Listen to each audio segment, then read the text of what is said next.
Talking Giants YouTube, happy Saturday. It is Saturday, so you know what that means. We have a 5 keys video coming your way, but unfortunately, for the first time since the Tampa Bay game, it's been a long time, it is not a 5 keys to victory video. It is a 5 keys to survival video. The New York Football Giants, their world is falling apart, and unfortunately for us, it's going to be on national television for the entire world to see on Sunday Night Football. So let's do it. Let's talk some keys to survival that also could be keys to victory. You still have a little bit of hope, but it's tough when our world is actually falling apart. It's very tough. Key to survival number 1, Jason Garrett this week tested positive for COVID-19, unfortunately, so Freddie Kitchens will be taking over the primary play calling duties for the Giants this weekend. Now, it's important to note that I don't think Freddie Kitchens has installed any of his own game plan, because the Giants, they practiced virtually on Thursday, they were in person on Wednesday,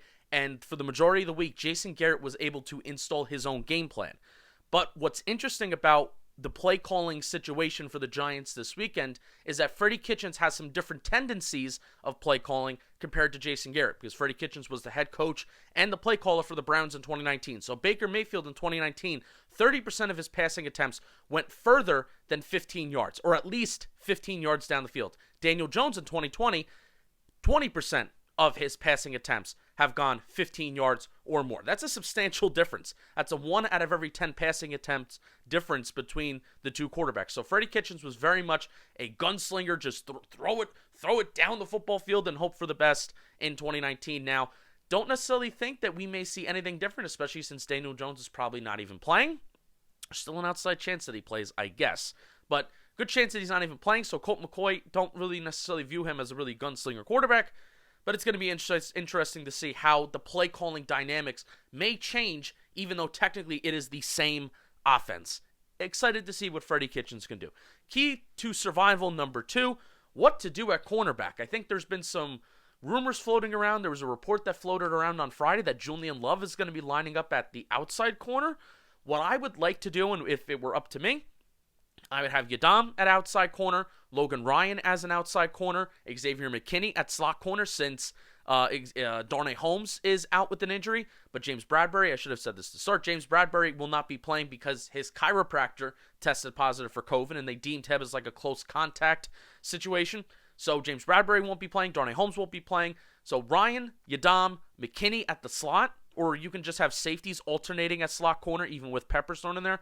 But I would like to see Julian Love as a strong safety, as a box safety. He filled that role when Jabril Peppers was out with an injury last year in James Bettcher's system, and he looked good. But this year, he's been primarily lining up at free safety and the deep center field safety and patrolling that half of the field.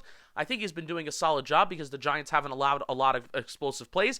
But Adrian Colbert is going to be back this week. And Adrian Colbert, part of his job is to be a deep center field safety. So I'm excited to see what the Giants are going to do and what Patrick Graham is going to do with the crappy situation at cornerback, and where do these guys line up and how versatile are they. It's going to be exciting or bad. I'm excited just to see what Graham thinks of these guys and what he thinks of specific guys and where they can line up. Julian Love was primarily an outside corner in college, so he played outside corner more recently than Logan Ryan, because Logan Ryan played outside corner early in his playing days when he was in New England.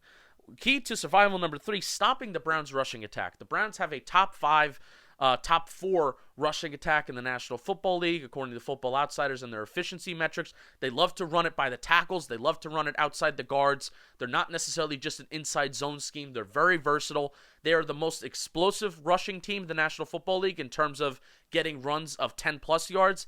The Giants have really good interior defensive linemen, and we've been relying on those guys and stopping the run and filling their holes, filling their gaps, so guys like Blake Martinez can come up and make plays.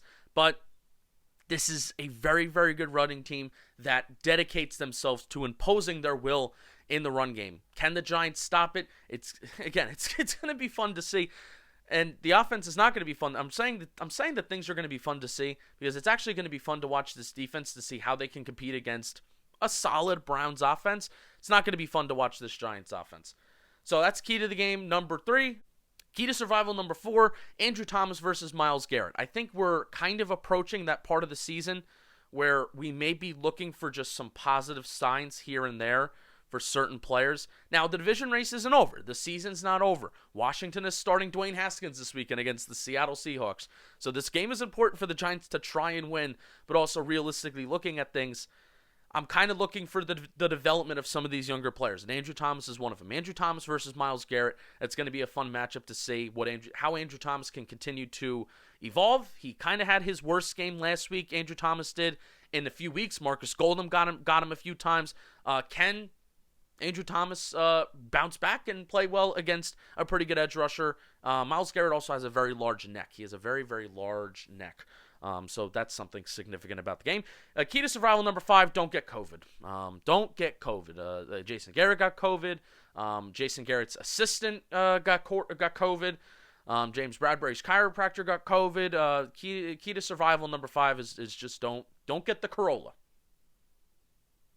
All right, that's what I got. Peace. We will see you Monday morning for a victory podcast. Go Giants.